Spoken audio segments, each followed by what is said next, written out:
Hello, hello, and welcome to the podcast about nothing. It's your homeboy E. So excited to be here with you on this wonderful Sunday. It's a special Sunday because it is the great 20th. The 20th has come. Let me go ahead around and say what's up to my homeboys. What's good, C Mello? What's good, bro? Yo, yo, what's up? Tired as hell, but no Yeah. throwing up. But nah, let's get this episode 20 cracking. All right, my G. All right, and checking in my homeboy Cam. What's good, man? How you doing? What's good with you? Chilling. My Eagles just got a dub, so we good Oh over my this way. God. Man, don't nobody want to hear Here we I go. do. that. Here Don't we nobody want go. to hear that. Don't nobody want to hear that, all right? Fly Eagles fly. Shoot. I mean, Yeah. I can't be mad at a win. I mean, a lot of teams that won today are pretty excited. So, uh, I ain't. my team had a bye week, so we're okay. All right, so let me Well, go that's ahead a and win check right there. in.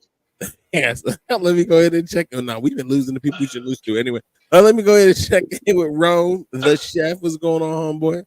Yo, what's going on? How y'all feeling tonight? Man, No. I'm feeling good, man. It's good to be here with you, fellas.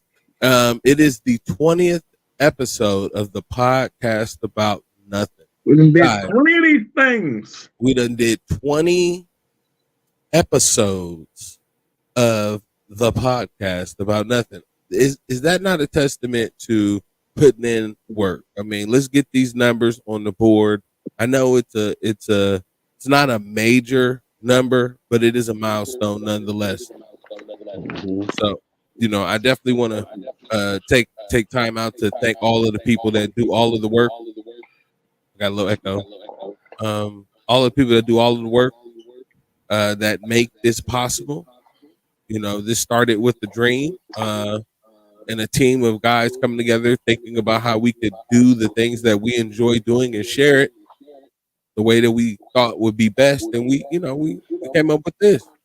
So I wanted to take today's episode and really kind of dive into the idea behind the podcast about nothing. So I'm gonna come over to you, Rome, and get your first take, and then we're gonna go around and get everybody's kind of story of how they got pulled in and the origin. All right, so basically, like I think we started off potting with CL, right? And like basically, we were like, bro, we like have these same we have these goofy nonchalant convos, and we just go into like full detail, like why not just record us talking about this stuff. um so I basically gathered a group of my friends and said, yo, like, do you guys want to do this? Are y'all about this? And 20 episodes later, here we are. And Yes, it's just grown to something that I didn't even expect it to grow to what it is now. yeah, yeah, definitely. I would agree with that. Thinking about the fact that from the podcast about nothing came Easy Monday motivations, then Comfy Couch, then the food talks, the food cast, and just clowning and the way past cool nerdcast. I mean, when you think about the fact that we've worked kind of hard to build content behind all of the ideas that we've had, once we started this, that is a big lift. Like if we really look at the total numbers that we've put out within the it's only been a few months really. Yeah, um started we in July. Yeah, we've been very consistent. I mean, I think we may be in the hundreds. All right, I mean, I think total maybe about 100, close to. Close to it. Yeah, I would say like it's almost about 100 um in a short amount of time. So we're definitely putting in the work, and we really appreciate everybody that's going along this ride, all of the rides with us. So I'm gonna come over to you, C Mello, and go ahead and give your background of how you kind of got into the podcasting about nothing. Simple. You get a phone call from the creator, asks, hey, you'll be on a podcast. And you answer with, I ain't doing shit else, so fuck it, why not? That sounds exactly how this should start. Okay. Pretty Hey, much. Listen, I was simple. Just all right, let's try it out. I'm always the type of person. Well, we can try to see how it goes, or see how how it works out. And like you said, we all got our first start on CL, so we gotta give CL a shout out. that's You right. know what I'm saying? You know what I'm saying? With her thing and actually taking the chance to actually try ourselves out. Because we usually always see other people doing podcasts. So listen, how technology is, how things are going. Now we have a shot to do our own. So why not give it a whirl? Yeah, you're right, and it's very important that again we do give credence and pay homage to those who kind of put us on. So like big shout out to CL and her podcast Pussy Talks for having us on. Like I was a guest many times, and she's been a guest on Hmm. on our show as well. So we really appreciate her. Shout out, much love to CL. But you're right, because a platform existed that allowed for us to be able to take a message that we wanted to share. We hop right into this pool, and because we did that, we saw the opportunity to be able to pull more people in who were really talented as well. And that leads me to you, Cam. Like, why don't you tell us about your experience of how you got started about podcasting about nothing? Um, so Rome hit me up one day, just randomly, asking if I want to be on a podcast. And it was the first episode of The Comfy Couch, um, where she had a few of the fellas that are in the network on there. And I think somebody wound up not being able to show up. So he called me, asked me if I wanted to be on. I wasn't doing nothing at the time. So I was like, why not? Jumped on. It was a cool experience, things like that. Um, then Rome was hitting me up. Basically, was like, I know kind of like behind the scenes stuff and good with, technology and all that. And how would you feel about coming on, helping us out with some of the behind the scene things? And uh, I had always wanted to start my own podcast and everything like that. So he basically was like, with you helping us out, you can look to start a podcast within a network and kind of go from there. Mhm. And then ever since, been the man behind the scenes. Now I'm in front of the camera on majority of the podcasts and everything like that. So it's been very, very fruitful. Definitely appreciative of the opportunity. And I'm really excited to see how big this has started to become, and just seeing where we can take it. Not necessarily, how far we'll go, but how far we can actually take it, as long as we continue to put that work in and that dedication, and strive to be the best that we know we can be. So Yeah, no, and it's a big shout out to you, Cam, for like it is like the people who are willing to step in and then step up, and then grab the opportunity that lay before you. Because you like, if I wanted to, you know, do a podcast, here it is. Here's my chance, and by contributing, to the podcast, you got a chance to be able to do the thing you enjoy doing too. That's right. So we do want to give you a good shout out, man, because the behind the scenes work is very important. Yeah, We really appreciate you. So good let call me out tell for our y'all, man uh, CT I bro, I was pretty much doing everything behind the scenes, and from a cell phone. I literally I was doing everything from a cell phone. So I, like I saw to so have many shots of Rome's inner brain because of the way he be looking at that phone. Hey, y'all, this dude. I'm like, I can see what you thinking, bro. but yeah, like like and then like I'm not like extremely tech savvy. I can look into stuff and figure it out, but like Cam came on and it was like, thank you. like and then like he would start explaining stuff to me and like we just bounce ideas off each other and it works great now. So appreciation. Thank you, Cam. Yeah, big shout Appreciate out to you. Cam. not a problem. Not a Yeah, problem. yeah. Appreciate y'all. So for me, I've been approached to do podcasts before, and I've conceptualized a few podcasts with a few of my friends, and I've had this thing where I've been trying to work on being more present and using my vocal gifts more often and sharing in the ways that I could. So when the opportunity to work together to come up with the podcast came Rome, me and Rome just really nailed down the details pretty quickly of how we wanted to execute things, and it came to fruition really fast because we were really dedicated to what we were trying to see come to fruition, which is why now we have 6 different podcasts in a matter of a few months. And it is the hard work, the stuff that we do behind the scenes, the days that everybody else is chilling and you're watching videos to think about what content we can kind of pull in and talk to, or get the most out of this. So it is, ladies and gentlemen, there's a lot that goes behind this, and we really want to tip our hats to ourselves and the viewers that make this possible, right? I think about CT, Johnny, Malk, Shooter, Siobhan, like all the people who aren't on with us right now, Lex G, and then some of the regulars that show up on the show, just to help out, like it took for us to start somewhere, and then people saw the vision with us and started to add their vision to it, which is why now we have so much. So I didn't think that we would make 20 episodes so fast. I thought maybe we'd make a couple, record some, and be like, all right, let's figure something out. But nah, we've been at it every Sunday. So shout out to you gentlemen for being dedicated to this, and it's been a beautiful ride.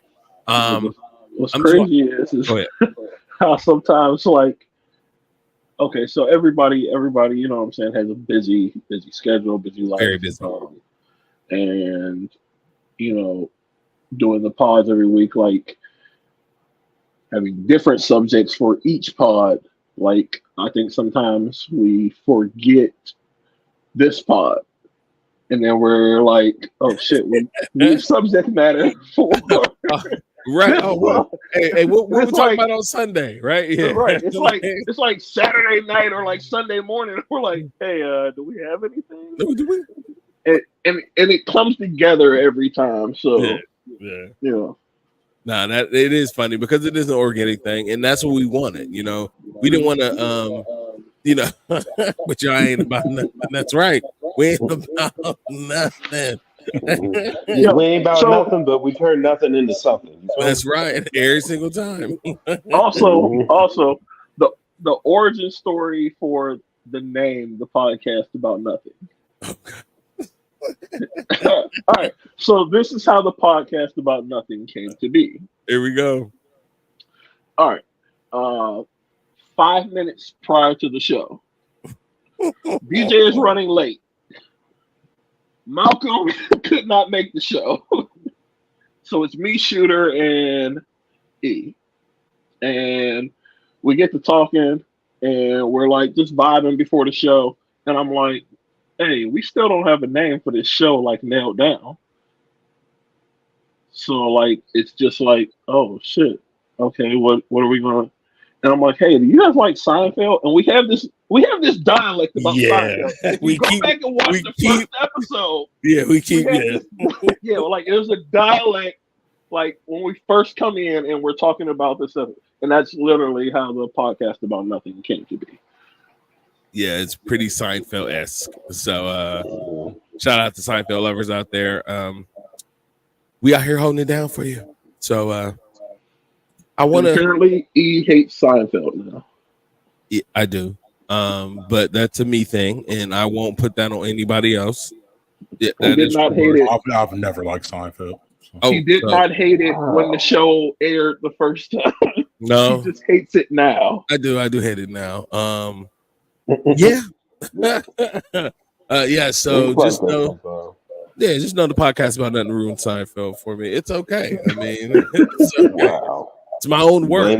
Ruining it. I mean, but I'm a part of it, so I'm a part of the problem. You know what I mean? At least you owned up to it. At least you owned up to it. Oh look, I ain't never ran from me being the problem. Okay, I ain't never ran from that. Now I done ran from problems, but not me being the problem. Okay. All right, so I wanna talk about some of our favorite memories from the 20 episodes, and I'm come to you guys and see if you can recall something that really stands out. Now, I mean, I got some in mind. I know it, you know we may all have some of the same similar moments because we had some wild moments within 20 episodes. But I'm coming to you first, Rome, to get your most memorable moment within our first 20 episodes. Now, don't mix up all the podcasts you're on. Okay, this one. Right. Okay, so the first memory is actually the first episode. I think we went like a good almost. I think that was almost like a 2-hour episode. We were just going like there was no edit to ourselves at all. Yeah. But it was a good like conversation. Like it just kept flowing, so we just kept going with it.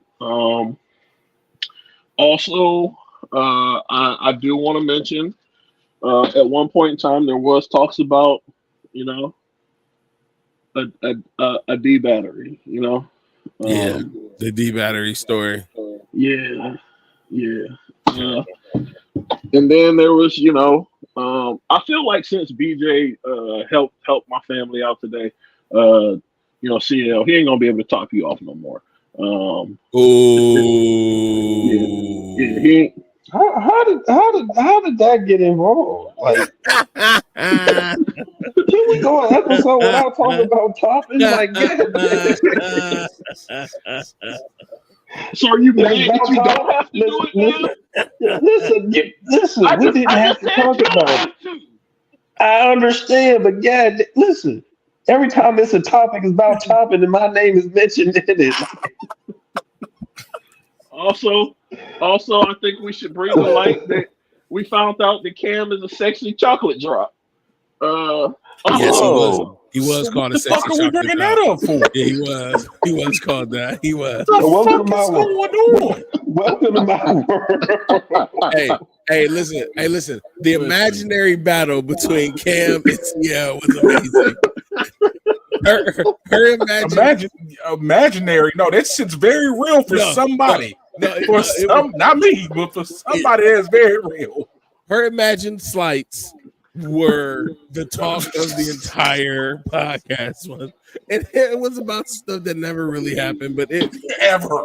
So listen, I mean, if we ever decide to do an episode about some of the things that women come up with in their mind that may not really happen, I think we can use that as a great example. Highlight. That's the highlight. I think it would be a great example, like because we were all there and it was like that never happened, but like all three of us was there.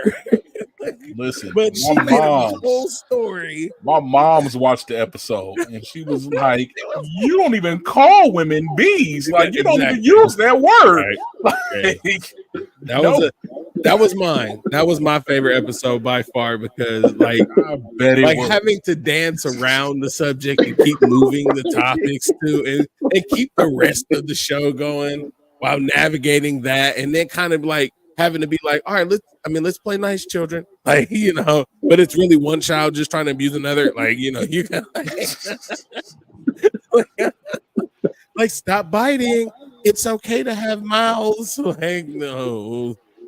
All right. So Cam, going to you. What was your favorite episode so far? Probably the versus episode. Yeah, we had the little versus battle and going back and forth and uncovering Brandon's dislike of Prince. Oh yes, capacity that yes. So, I am not an immense dislike. I am not a Prince fan. He was like, "Is that purple? Is it raining? I'm not going outside." Is that a dove? Is it crying? I'm not going outside. Like that. Yeah, that was probably my favorite episode. That was a lot of fun. Everybody had different opinions and everything like that, but we all kept it. You know, it all flows. So Yeah. I'll have to go with that one. Okay. What about you, C Mel? I'm coming to you. What about you? Favorite episode so far? We had a lot of episodes. 20 is a lot. I mean, sometimes you just gotta sit back and rewatch. But the ones I remember that was fun was when Shooter was on and it went quiet for a minute. The next thing you know, all you hear is, "That's all I gotta say about that." What did you just say? Yes, I remember that. So, ladies, that was a classic. It was a classic because it just hit. Ladies and gentlemen, yes, that was amazing. The thing is, the funny part is that I didn't know what was going on. All I heard was, "That's all he got to say about that." But what did he say? I think that was episode 2 or 3. Yeah, I don't know. Was it the first? It was really early, and it was the first. He was really early first, and he had some technical difficulties where, like, he just kind of like shot out. Ladies and gentlemen, just imagine it was literally like this. Like all of a sudden, it was like, "Say it." All right, and that's all I gotta say about that. And you like, all right. That was a funny. It's and you know what else was it? Like you want to slow clap or something like, oh, I think So you know what else? The one I like a couple weeks ago when we did the 90s versus the 80s, the 2000s. That was a fun one. Yeah. That was actually a very fun one to have because you actually reminisced, you know what I mean, about a lot of stuff about times that you remember were great for you. Yeah. Mm-hmm. And then in where it comes to entertainment, movie, I mean, all that stuff. Mm-hmm. It was just fun just to discuss that. Yeah. We had but like honestly, we had a lot of great episodes. Yeah, I can agree with that. All right. So with that said, let's jump into today's episode. We have some very fun topics. We got some videos we want to share with you guys. We're gonna comment on a few things, play around with some of those out there social topics. The first one we're gonna start off with is a controversial rapper versus DJ beef that's been out there. I'm gonna kick it over to Rome and let him introduce this segment. All right, so we got DJ Academics yet again versus Saucy Santana. This one is wild. Like, this one goes. All right, so here's my take on it. In fact, let's roll it, and then I'll give my take on it because this one gets wild. And Academics are continuing to trade insults. Now, of course, what we're about to play for you guys is Academics finally responding, but he kind of doesn't really say much. You can kind of tell he was kind of holding back the slurs and different things he really wanted to say, but he definitely gives him the address to his headquarters, which again leads to Saucy Santana having this to say. Check out both their responses. Just playing this internet game. Because if you really want to know where I'm at, nigga, 888, nigga, Newark Avenue, Jersey City, New Jersey, nigga. That's where my headquarters are. I've been saying this mad times. You show up there with any type of disrespect, any type of Batiman vibes, and it's going to be a fucking movie. Even worse for you, because I'm telling you, I don't deal with Batiman thing, dog. You as a person, you as an entity, the way you exist, the person you are, the spirit you are, nigga. Only thing I could ever do is pray for a nigga like you. But if you want to really try to get it in, I'm telling you where I'm at, nigga. Straight up, get it up. Don't want to do it. Don't tell me to come to your party. Fuck Carisha. Diddy ain't finna say nothing to me. Fuck you, nigga. You pull up to where I'm at. I'm telling you where I'm at. Nigga, why am I walking around looking for a fucking batu? You come look for me if you got a problem. See what type of nigga we dealing with right now? Pull up to your headquarters. Niggas is in the streets. I'm gonna meet in the road. Yo, headquarters. Nigga, what the fuck is somebody mean you at your headquarters for? That's the problem. See, I'm starting to think that maybe this is your aesthetic.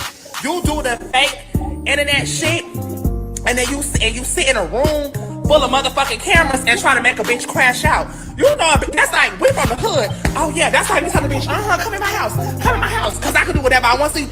We not, you don't have to, me and you can meet, we want to meet you outside. I want to meet you outside. I don't want to pull up to no motherfucking headquarters, bitch. Corporate ass nigga. I don't want to go to the motherfucking headquarters. I want to meet you in the club. I want to meet you in the field. I want to meet you in the streets. I want to see you outside. Let's get active. Headquarters. And I don't want to keep even pressing that we ghetto, we from the hood, because we corporate too. We corporate too, don't get it wrong. Bitches is cashing nice checks out this bitch. But we all know your motherfucking headquarters is giving 911. What's your emergency? Bitch, no. We're not doing that. We want to see you out the door, outside in the motherfucking field, bitch. Fuck is you chatting about? Fuck is you talking about, bitch?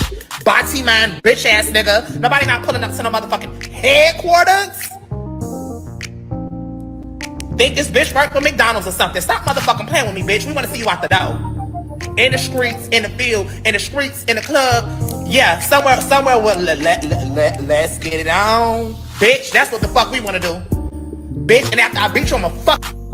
Cause you a bitch ass nigga. That's what we do to you. Now we keep even pressing that we get on. You always motherfucking pressing a. So, All right. So, apparently their beef is saucy and not very academic. I'm confused. What are they beefing about? So, from what my take is, Academics has a Jamaican. He grew up. He's Jamaican, and they are very much against homosexuals. I believe it's illegal actually there. So yeah, like, and Saucy is, just out there. So here's my take on it. First of all, that's rape.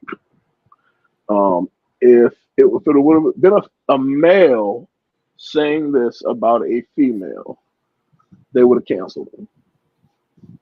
Yeah, that's true. Like if they tried to cancel the baby over what he said, but Saucy, you just gonna get a pass on this? Nah, bro, that's rape. Like, no, I'm not good with that. Well, I mean, we can't cut into one thread and not look at all of it, right? Like, like, they both threatening each other, whatever they true beef is, which it seems like it's like some real stupid social media. Somebody said something, they got back to somebody, they said something, and now we watch people go back and forth saying stupid stuff to each other, and it really don't matter because they're not even in each other's like presence. Like, there's no need for it. But like, yeah, I mean, I agree. Like that is a little extra to be like, I'm gonna beat your butt and I'm gonna take your butt, because we all know that the booty bandit got out, and we don't need him to be training people. He want a referee. He's a warrior. Let that be known. Yeah, you better. He want a referee. He want a referee. So, Cam, what you got on this? I don't know. I don't even know what's going on. Like, yeah, it made no sense to me. Hey, y'all know I gotta have context. Like, I need. You got context. Make it make sense. You got rap beef. That's what you got. Excuse me. I don't even know who Saucy Santana. I don't even know who Saucy Santana is. Saucy Santana is Saucy Santana. That's all we know. Academics is just all about drama. So I guess if that's true. just what it is, then that's what it is. But yeah, to me it sounded like two people doing modern day trash talk. Because when I was coming up, we wasn't talking. We was just running hands. Like, there was no conversation needed. If you was gonna be about that action, you was gonna be about that action. That was it. So they're just two people talking trash about I don't know what. So Pull up. I'm in the field. Be in the field. Like, Like, man, I don't get it. I'm nervous. I'm like, man, I was going to go play basketball or football at some point. That requires me to go near the field, and I don't want to be in trouble. So, I don't want to be in trouble. No, I don't need nobody saucy coming after me. BJ, I mean, my man, C-Mello, what you got? You know what I mean? Saucy Santana? Honestly, I really don't have a take on this. This is like, to me, this is just stupid. Yeah, it is stupid. It's one of them things that where it's like, y'all both just trying to clout on some bullshit. Yeah. Like, Academic didn't really truly explain his beef. He was just talking shit. Then Sassy Santana just started trying to pull that. You call that man Sassy Sassy Santana? Sassy Santana. It's saucy. Yeah, no, it was Sassy. Hold up. We've changed the name. I noticed something different when you said sassy versus saucy. It's Sassy. Yeah, I bet. That man was sassy, making all types of threats. Like, and this is the silly part to me. Like, you saying all that shit, don't you realize if something does happen to him, they're gonna look at you? Is it Like, Santana? you are incriminating yourself for your sassy ways. Sassy ways. Oh my gosh. Like, I think Saucy is entitled to defend Saucy's sassy self as she sees fit. Shirley from the Shore said that Sassy Santana surely should like, nah, I'm good. Yeah, Sassy, go sit just saucy self down, and DJ Academics, spin some records, brother. Put a needle on a record and make some music or mixes that we might want to listen to that may educate us, since your name is Academic. I don't even think he's that type of DJ that plays rap. I think, like, you know what I'm saying, all he do is start drama. You gotta be DJ drama already. Listen, that DJ, but that drama is musical. This one is just clout chaser. He got a name for doing those backstories of, what did he say, war in Chirac, trying to take the violence of the city. He got on with that. Now he feels he on top of the world. He can say what he want to say. And there's certain stuff, it's like it's whack. Like, it is. It's like it's real whack, and it's like, I don't take him seriously. Y'all gotta remember, Nipsey Hussle told him I'll smack the shit out you. Is it whack 100? No, it ain't that whack, but it's whack. All right. Well, let's go ahead and whack that dead horse and move on to our next subject, which is a wonderful, wonderful treat. When we talk about food we love to eat, we have a special video that we're going to show you guys on a special subject behind a food reviewer and his express opinion of some food in Atlanta. Now, I've been to Atlanta. If you've been to Atlanta, Atlanta is a foodie place. There's a lot of wonderful places to try, but this particular food critic really wanted to get some ground level details on the foodie scene and give some real feedback. So let's go ahead and run a video and give everybody some context on some of the flack that he's getting on his ATL reviews. We're in Atlanta, and currently we are at the Real Milk and Honey. I got it. Let's try it and rate it 1 through 10. As you can see, I don't have any bags in my hands. We are at the Real Milk and Honey on Main Street in College Park. Before we came, we attempted to call our order in. We were greeted with an automatic message that said they do not take call-in orders. The automatic message said the only way you can do pickup is through DoorDash. We went through DoorDash, they was closed. But online, it said they closed at 5 o'clock. We went on DoorDash at 4 o'clock, but we were already here, so we just went inside. I stayed in the car and my family went in, and they told them they were closed early for deep cleaning. Yet the door's wide open and it's people still going in and grabbing their orders. Now we have no idea if those people ordered beforehand or what the case is. Also, the people who relayed this message, my family said were really nice. It's just the rules. And so far being in Atlanta, I found some places do have unique rules, and this is one of them. I want to be very clear, we're not blaming one person or saying one person was rude. In plain terms, don't call this restaurant trying to get nobody fired. Ain't nobody do nothing. This is just the rules they had. If you don't like their rules not for you. And for me and my family, the rules just wasn't for us. We just not their target audience. For the record, afterwards, I did walk in and they did recognized me and they attended the services, but I respectfully declined. I'm a normal person. I pay for my food like everybody else. I walk in spots like everybody else. We are all normal people. Respectfully, if you're not gonna do it then, don't do it now. God bless you. Yeah, we're just trying to get some food. But I am gonna make this very clear. I do not support, condone, or agree tearing down these businesses. While we personally may not have the best customer service experience, it does not mean you will have the same experience. That also don't mean go on Twitter and tear these businesses down. At the end of the day, business owners are people. You never know what people are going through. The only reason I'm even making this is to share my authentic and real experience like I always do. I don't mean no harm, I don't have no malicious intent, but I always say I'm gonna be 100% honest, and that come with the good and the not so good. You don't know what nobody going through, so what we can't do is just judge off of somebody else's experience. If you would like to go to these places or any other place that I've been to, I encourage you to go try it for yourself and make your own opinion. But we still in Atlanta and we on Main Street. All these restaurants scared. Keith Lee is a massive TikTok food critic with over 14 million followers. Recently went on a food tour in Atlanta. Keith Lee has gone viral for turning struggling restaurants into overnight successes just based on what he says about the food. But while he was in Atlanta, Keith Lee had multiple issues with the restaurants when he couldn't order takeout or get a table without extremely long wait times. When Keith would step inside the restaurants himself, staff would recognize him and he would immediately get a table, or they would change the rules completely. But considering Keith uses his family to collect the food at restaurants so he can give an honest and fair review without special treatment, he ended up leaving multiple restaurants as they refused to give fair service to regular people and not just influencers. Cardi B even commented on the situation, agreeing with Keith Lee, saying that dining in Atlanta is exactly how Keith experienced it. Despite having what seemed like a failed food tour, Keith shared multiple clips of restaurants that he was able to help.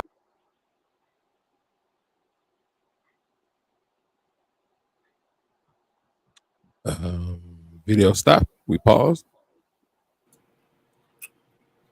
Nope, that seems to be the end.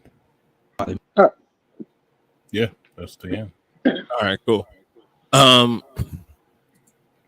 So noted food critic Keith Lee getting flack for going to some of these ATL establishments and seeing that in that really robust foodie city that there's a lot of favoritism and classism that doesn't allow for you to be able to go and enjoy the dining is really sad, right? Because like to hear like he sent his family and they had one experience, he walked in, he gets best service. That has to be very disheartening, right? Like, so I first I want to get everybody's take on the video, and then maybe think about a time that you've gone to a restaurant and didn't get the best service, and how did you handle that? Because I know we recently did a food review and we could talk about some of our experiences, but like he's not wrong, right, for having an opinion on food. But I'm gonna come to you first. Absolutely. Oh, who'd you say? I'm gonna come to see Mello first. So, okay. I mean, he's entitled to his opinion, and then with his opinion is going to come, I would say, not criticism of construction. Maybe it's something that you need to step your game up on. You know what I mean? Service. Maybe you step up on service. Maybe stop doing false advertising. Don't tell somebody that we're open at 5, but then as soon as they come in and try to get some, no, we're closed, and it's only 4 o'clock, and there's people still going in. It's just a lot of things. Sometimes you have to look at critics or those to help you what you need to improve on. That was really what I'm gonna really just say on that aspect. You know what I mean? Yeah. Okay. Oh, that's fair. What about you, Cam? I would agree. He's definitely entitled to his own opinion. And as kind of it was stated in the one video, and I have also noticed that due to his reviews and his criticism, a lot of restaurants have turned themselves around. Like they've become successful based off of the reviews and the fact that he does have a mass following. And 14 million people are going to listen, and they are going to take his constructive criticism over that of somebody else. But alongside that, because we are in the age of social media and social influencers and things of that nature, he's going to catch a lot of flack for that as well, because this isn't. He's not the first person that's done this. He's not the first person that's gone around that's had a platform where he goes in, does a review or something, and puts it out there, and businesses see it, or fans, consumers, things see this, and they make their judgments based off of it. The difference with that is we're in an age where everybody's so judgmental. Everybody's going to take all that at face value. Yeah. So it's damned if you do, damned if you don't. A situation with him, like, okay, I can keep doing this, but I'm going to keep catching the flack. I'm going to catch, and vice versa. So it's, I don't know, it's a double-edged sword that he's dealing with. Like I said, Gordon Ramsay had a whole television series. Yeah. Where he would go in and literally expose restaurants in a way harsher, way more severe level than that of Keith Lee, and nobody talked bad about it. And yes, Gordon Ramsay is an acclaimed, world-renowned chef and things of that nature, but still, he didn't catch flack for it. Right. No, you're right. Now catching flack for something that he's using his platform to put out there. So it's, I don't know. Yeah, and we want to shout out. So we rock with him in the Thompson household. I bet you guys do. Keith Lee got some good some input on food. So I'm coming to our resident chef, Rome. What's your take on the Keith Lee situation? Let me get in my Keith Lee. Here you go. Oh yeah. So no, but I'm cool with Keith Lee's reviews. I believe he's very fair. This dude is never super negative. Like, if you watch Keith Lee's videos, he's a very positive, thought forward person. In a time where negativity rules the internet, he is very, very positive and mellow all the time. It's never an up or a down for him. It's always the same. And if he's saying that, he's going in and they're trying to change rules when they see him versus when he's sending his family in to get the food, which is very smart. Sending his family in to get the food so that they don't try to, let's make it a little bit better than we normally do, or let's add stuff in, or that is that's why I think a lot of places are scared, because a lot of food reviewers just walk in and they're like, oh, and then they can tell, let's give him special treatment, let's do that. He ain't on that. He wants to pay for his food. He wants the regular treatment. That's why he's sending his family in. Yeah. So yeah, that's why he's able to give a better critique and a honest review. He ain't going in to get this food. And I think that's what has a lot of restaurants and stuff upset. And then to say he's trying to tear down black businesses. No, treat everybody the same. Have good customer service. If you're in the service industry, you should be striving to have better customer service. Yeah, I would agree. I definitely would agree. I mean, I agree. He's definitely entitled to his opinion. He's got a following because he's delivering and disseminating his experience in a way that people can really enjoy. And to your point, it's fair and it's even, and it's what people need a lot of times. We need people to be able to just tell you what their experiences are with places, so that way you can formulate your own idea. Because the stores say one thing, the menu say another, but somebody who's had it could have the third piece. So it's really important that you get perspective. So shout out to Keith Lee. Keep doing your thing, brother. Keep chomping and chewing on everything and doing what you're doing. Because at some point we may be rocking with you, having you do a review of some of the food that we be rocking with, because we gets it in. All right, so I know I thought we had something else. Did we have something else? Yeah. What's the next? What's the other thing? Oh, okay. All right. This one. This one's a little touchy because, like, as a married man, in a situation where you have to make a decision on letting your wife do stupid stuff or you do stupid stuff with your wife, I think sometimes you got to make a strong choice. So let's go ahead and run the video.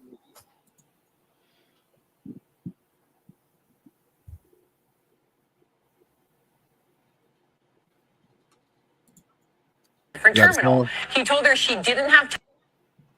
Yeah, start that The over. husband crossed the line when he left his wife at the airport. The husband explained they had about 15 minutes until boarding started, and his wife insisted on going to Starbucks, which was on a different terminal. He told her she didn't have time, but she didn't listen. He waited as long as possible, but when the gate agent was about to close the door, he decided to get on the plane, and the wife did not make the connection. He had to throw the whole wife away. First of all, he was going to visit his daughter. So when the wife decided to go to another terminal with 15 minutes to board the plane, she made him make a choice between her and his daughter. Made the right choice. There was a trip planned before. She overslept, so they already missed the flight. This is the second time that they're going to try to see his daughter. So when she decided that she was going to delay or just take her sweet time like the plane was supposed to wait for her, then he did the right thing and he got his butt on that plane to go see his daughter. You hear me? He did the right thing. You hear me? I would have left her sitting there too. Because you have been trying to stop me for some time now. So you see how when one woman told the story, how you, oh my God, I can't believe that he did that. But then you got the full story, now it makes more sense. And then when I got back, when I got back, oh, we ain't talking about it. You know she want to talk about it because she need a reason to be upset. Oh, baby, listen, you don't want to talk about this. You don't want to talk about it. Let's go in the other room, do your thing. Because if we talk about it, I'm going to give you an ultimatum. Leave her out of here. That's what it's going to be. Because it's obvious that you don't want me in my child's life. For whatever reason, I don't have to know the reason. I don't care to know the reason. The fact remains. All right. So, all right. So, gentlemen, first question. I just, yes or no, is the wife wrong? Absolutely. Yeah. Absolutely. Cam? Yeah, she's wrong. All right. Now, next question. Would you have left? Absolutely. Yeah. 100%. Nobody, and I mean nobody, comes before my kids. 100. Significant other, wife, mother, whatever. Nobody comes before my kids. So yeah, she got left. Yeah, she was on trash. All right. I'd have been getting a refund for the ticket while I was walking to the plane. That's just straight up. Oh wow. I would agree the wife was wrong. There's a lot more to the relationship than we're really being told, of course. You know what I'm saying? We're just dealing with this one scenario. Like, you know, maybe there's a reason why she wanted to go get Starbucks. And maybe, you know, there's a reason why she was late. But regardless, yeah, I'm getting on the plane and I'm leaving her. I mean, because you got to. You know, you have to. In some situations, as a man, sometimes I've done it as a married man, where you will placate to your wife or your significant other or whoever because you don't want them to have to experience consequences, right? Like you just want to make sure they don't, because it is on us as men to shield women from certain consequences. It's one of our responsibilities. But in some instances, you have to reward bad behavior with consequences. And in this instance, I definitely agree that this warranted a complete consequence. in the phrase that she said when we got in here, throw the whole wife away. I agree. I mean, if we would have got back home after seeing, my daughter, or during the time seeing my daughter while we were on this trip, if I'd had to do any lip, any attitude, any transgression, it would have really been like the iceberg to be like, yo, you can keep sabotaging yourself, but you're not going to continue to sabotage me. So I definitely agree with the sentiment of, you got to take care of your relationships, manage your time wisely, and give the people the consequences that they earn. I feel like that's real. Yeah. Let me tell you something. She didn't oversleep that first time. She played like she was asleep and didn't want to get up. It's something there. She don't want this man to see his child. Yeah, child probably don't like her. Probably don't like her at all. Probably. Listen, all right. So now I got a real question. Okay. All right, what is the percentage you think she draws on her eyebrows? Katie. It's an 87 to 90% chance. 87 to 90%. Cam, what about you? What do you think is the percentage of her, that this lady who is so messed up that she would try to make a man miss the flight to go see his daughter twice? What's the percentage you think she draws her eyebrows on?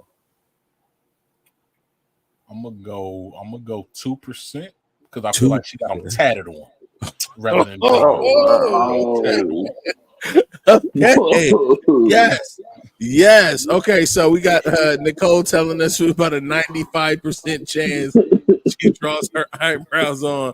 Now, the reason why I'm asking that question is because, like, when they saw each other, when she finally made it where their destination was, did she draw them like this? Like that? I'm just saying. I would have drew me some little villain. I mean, I'd have me a Sanji from One Piece, little squirrel or something. I'd have came with a whole attitude, and you would have seen it on my face because it'd have been written in my eyebrows. I'm just saying. Damn, lady, damn. Hopefully y'all still together, you work it out, and one day y'all have a child and he makes you miss a flight, and then he can draw his face too. Wow. You draw his mustache. Yeah, right. He gonna pencil it. Now he gonna use the Beijing. He gonna Beijing himself to death all the way in there. Listen. Thursday, sir, if you don't clown Carlos Boozers. No, Carlos Boozers, Spice Adams. Beijing beard, bruh. I need you to clown Carlos Boozers Beijing beard. Will do. Yeah, I've seen some pretty more like taupe, not Beijing's.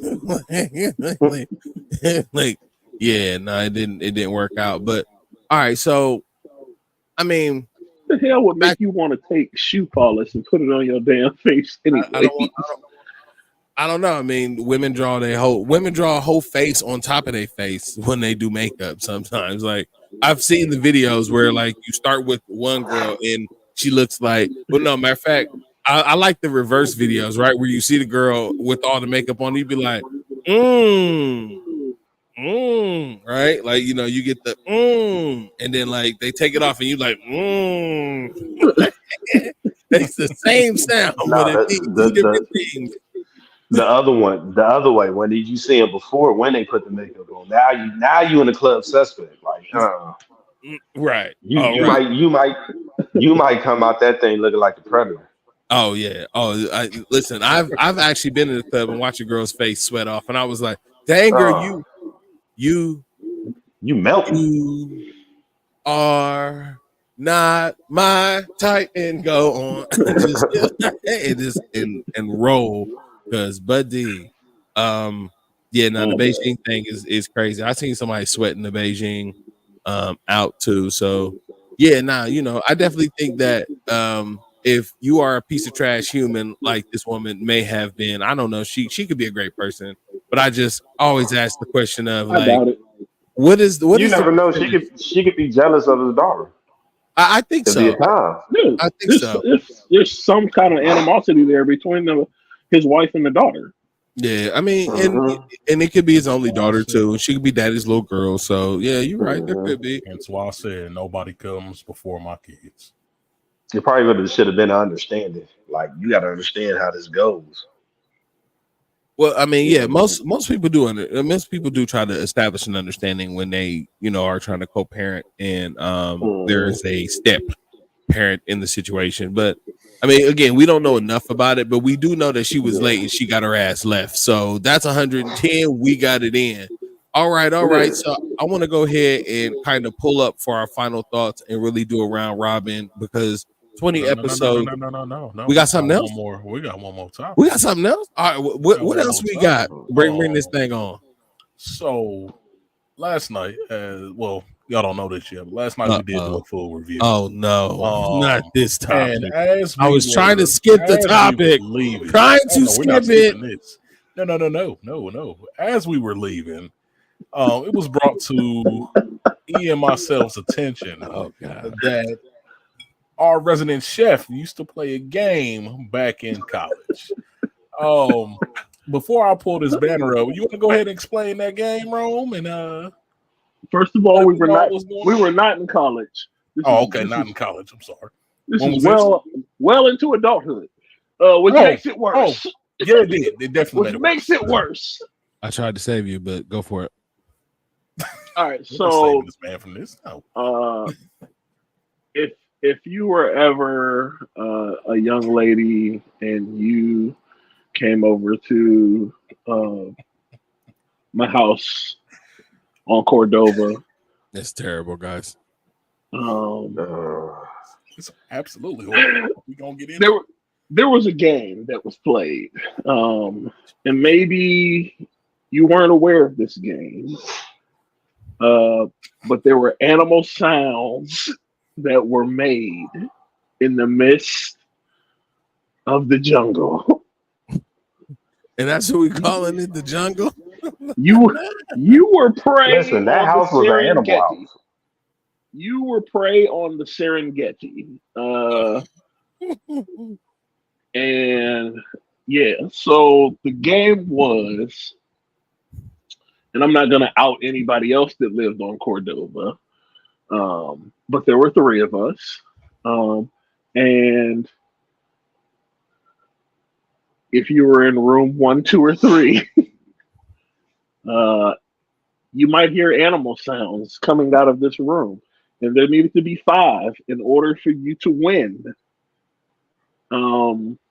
So the game was, we made 5 animal sounds in the midst of coitus. So you might hear. So you saying that while y'all was entertaining coitus, company, yeah, you would try to get out 5 animal sounds before they were on to us. Okay, and that means, and I'm just gonna pick apart the game now because I have a problem with the whole thing. But anyway, 100%. That means that somebody was listening for these sounds. Because how else did you score? Oh, it wasn't like a soft sound at all. Like, no, I'm saying like, so like if all 4 of us is on the podcast and no. I'm just saying we know we playing this game, we have to actively be paying attention to give you credit. Yes. Yeah.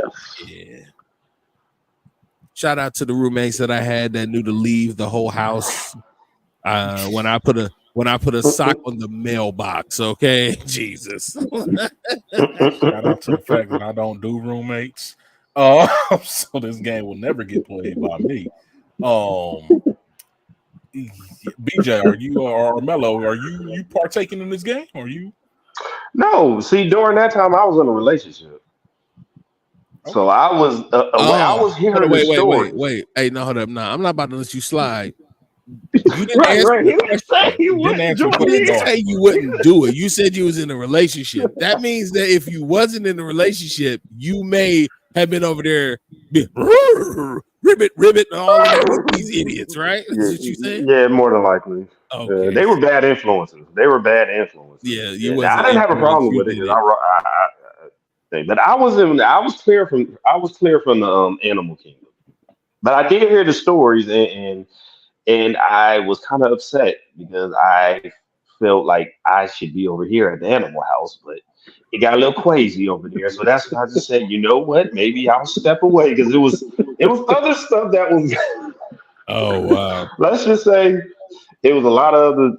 Let's just say Cordova was fun time. A lot happened on Cordova. A lot happened. Yeah. Listen, I will come over Yes. there, play the game with Rome, and the next thing you know, I hear a story, and I'm just like, Yes. that is awesome. Yes. I just want you to know that yes, they made the cow noises, they made the horse noise, they was like, I'm literally, you're in the room like a pig goes oink. Yeah. That's the type of idiot stuff that I expect these idiots to be doing. Okay. That's exactly what I expect these idiots to be doing. No. Who created the game? Yes. Whose idea was it to? It was not me, but I cannot divulge that information. Whatever. All right. So, what is? I mean, tell me. I mean, can we at least know? What were there any off limits animals? Like, you know what I'm saying? Like, you can't be in there like, man, we ain't doing chipmunks and squirrels and stuff like that. Like, was there off limit animals, or you could just be in there just making any like you could, Yeah, it was any animal, like any animal sounds. Yeah, like, and you were trying to do it like before, like they caught. What the fuck are you doing? Like, oh, nothing. You got to handle what you know what I'm doing. You trying to get your 5 out before they hit you with, what's going on? What's up with you? See, that's a But hold up. Give me the age range. Give me the age range. About what age range? I was also a bouncer at a nightclub. All right, what age range? There was also a guess DJ. 25. Usually Probably in 20s, early 20s, mid 20s. Yeah, early. That was the mid. I remember them days. Yeah, that was the mid. Like I say about 24 on up. Yeah, until it's about 20, 28. Okay, all right, that's fair, ladies and gentlemen. Most men in their early to late 20s are just stupid, and we do some of the dumbest things known to man. Especially when it comes. Yeah, yeah, that's true. Like, especially I have to say around the 20s. That's when we are legal teenagers. Yeah. Because we're adults, but we still gonna do some teenage shit. But we just are adults doing it. Yeah, that's true. Yeah, that's true. I would say. I mean, we played games too. I never played games like that. I mean, I did play a game of who could get the, highest notches on the belt. You know what I'm saying? Like, pull the most girls, whatever, stuff like that. But like, it was never like, I never did that like that. That I did have a roommate in one spot. You know what I'm saying? It was all three of us in one house, and there'd be some times where you like, hey man, what I tell you about being around when I'm busy? You know what I'm saying? Like, dude, like find something to do, okay? All of a sudden you hanging in your room when you was downstairs. Go back downstairs, okay? Mind your business. So no, that sounds crazy. Next time I see you, I'm gonna be like, moo. Okay, so Rome, you got women mooing back at you. I just want you to know. I think you have moved her into a serious space. All right. Just don't be saucy with him, okay? Be sassy. So I mean, it takes me to a game that we played when I was a kid, and I'm gonna just tell this fun story because I got to tell it earlier. So when we were a kid, we had this like wonderful game called pillow fighting. Everybody pillow fought, right? Yeah. Right. So ideally, when you was a kid and you pillow fought, you would grab a pillow and you guys would just swing them at each other and try to knock each other down with pillows, right? And most of the time, pillows aren't heavy enough to really knock somebody down. You really got to kind of like whip them up a little bit with the pillow to kind of knock them down, or you got to have a really expensive pillow, right? We were fortunate enough as kids to have a weighted pillow. This pillow was leather and weighed about 35 pounds. Okay, it's a 35 power pillow. Okay, and you can imagine pillow fighting, and all of a sudden it's just like you just sitting there. It's like, and this is the sound. Okay, this is the sound. What it would sound like. It'd be like pop, pop, pop, whack. And the whack would always just knock somebody down. And because everybody's swinging pillows, you would not know where the whack came from. You just be a little, like, who the hell hit me? And then, because it's pillow fight, nobody stops, right? So you get another soft pop, pop. You're like, okay, I think I'm safe. Pop, pop, the whack. Now you got a little PTSD. You got a little PTSD because now you like, wait, hold up. I don't know where that's coming from. I don't feel safe swinging anymore. You got hit a few times. Now your dumb butt is like in defense mode, which is the worst thing to do in pillow fighting because you just get hit nonstop. Now you're not hitting nobody back. So you're just kind of like this, and all of a sudden, whack. And you end up face first on the floor. And you just you curl up. You curl up in the fetal position and you just pray. And that's what you just start swinging that pillow wild. Just hope you survive. No, you ain't surviving. Whoever got the master pillow wins every single. Listen, that's like a game of Uno. Whoever got that wild card, draw 4. That last one. Now, so the crazy thing is you could always tell who had the pillow because that they would either be the last person standing or the first person winded. So that's how you can always tell. Wow. Yeah, because the pillow heavy, right? You ain't running around here. The rest of the pillows, you just swinging like crazy. This one is just like you just waiting and you walking up to somebody and hitting them with a whack. It's really the chair. It's the Memphis chair all over again. So that's okay. So let me get that straight. That's basically that leather pillow is basically the red shell off Mario Kart. Right when you get to the end, shell. and you about to win. Yeah, the blue shell. It was blue. They sound more like the blue shell. Like it was the blue. You sure it was the blue? I think it was the red one. The one that listen. Every time I play Mario Kart, right when I'm right to the finish line, is always that red one that knocked me back. So red ones do that too. The red blue was that heat seeker. That blue was the blue, red and green are common. That blue, you had to be in last place, and that was the equalizer.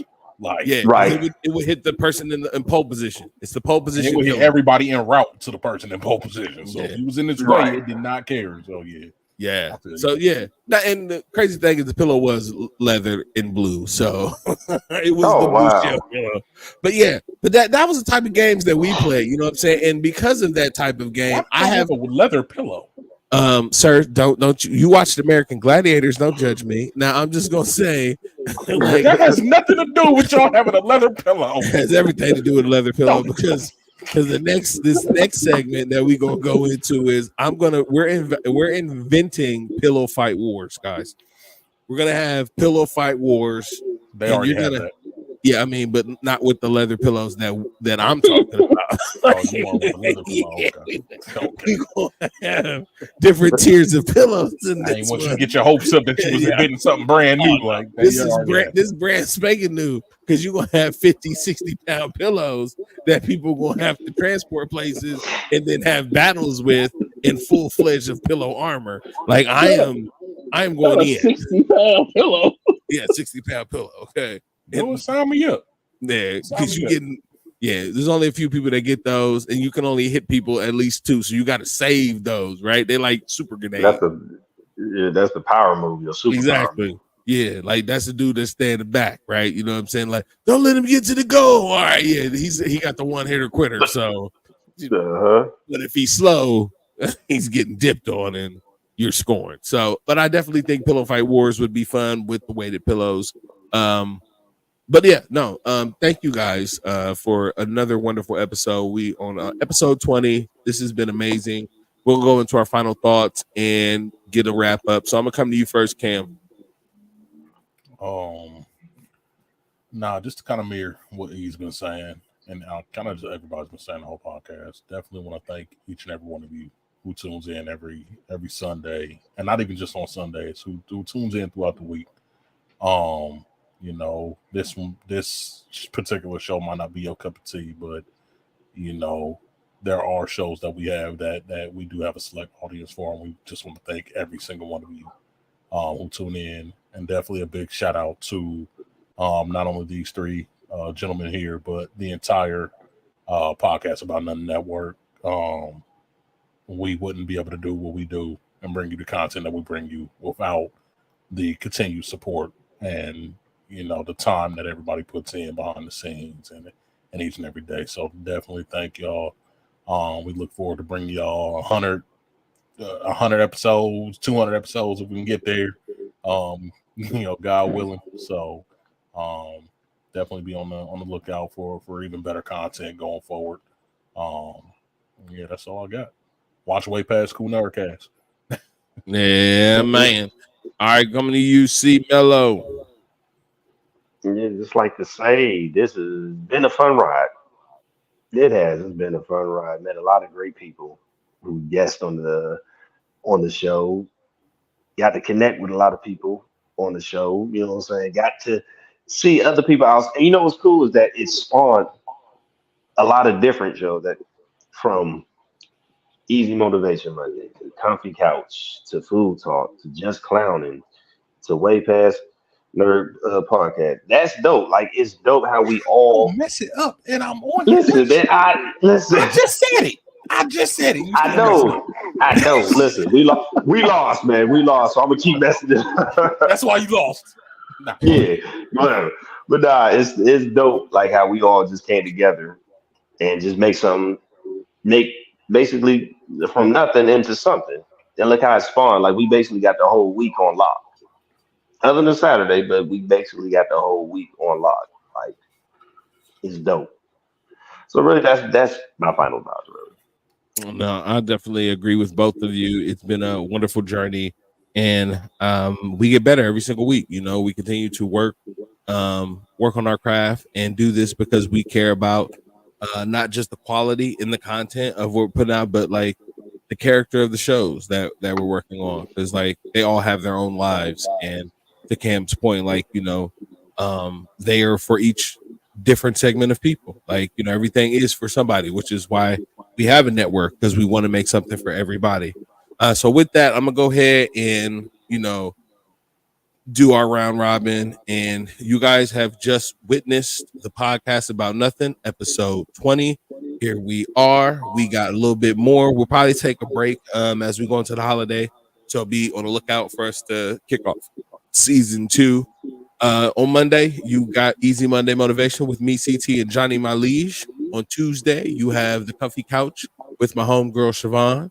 On Wednesday, we have Food Talks, the Food Cast with me and Rome the Chef.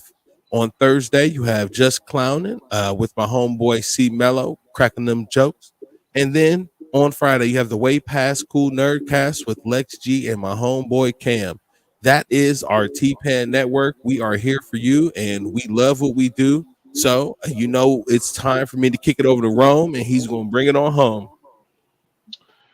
Thank you, everybody, for coming out and watching our shows. Thank you, everybody, for being a part of the network. This was just something I basically came up with and reached out to my friends, and they fully embraced it, and that means a lot to me. Thank you all. Good night, and God bless. Peace. Have a good one, guys. Later.